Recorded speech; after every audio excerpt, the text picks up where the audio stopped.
You feel like you're always the giver in your relationships, as if nobody gives you back the same energy and you're always pouring into them, but no one pours back into you. There may be a lack of boundaries in your relationships. And today we're going to talk about how you can set boundaries, not just personally, but also in your professional life. For those of you who are new here, I am Coach Jocelyn. I'm a certified life coach and speaker, and I help professional women to put themselves first so they can have healthy personal and professional relationships. Today, we're talking about boundaries for beginners. And a quick disclaimer. Boundaries are used to teach people how to treat us. It's not a wall that we put up to shut people out, but it is a tool that we use to say, hey, if you want to have a great relationship with me, this is how you can do it. So grab your pen and paper and let's talk about a few ways that you can do this.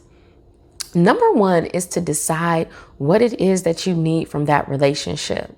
Is it more time? Are you looking for more respect?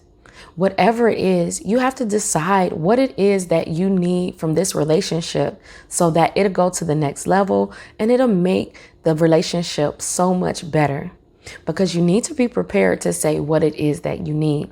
So today, ponder on those relationships and decide what it is that you need. Number two is to know who you are dealing with. And what I mean by that is, what is this person's personality? How can you talk about boundaries with this person so that they are not offended, but they are ready to receive what it is that you have to say? You want to decide how you're going to approach them by how their personality is. So know who you're dealing with. Number three is to show empathy.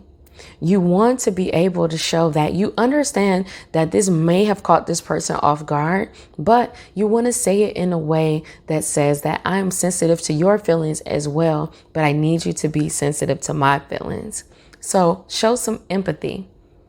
Number four is that when you have the conversation, I want you to be prepared to be responsive and not reactive.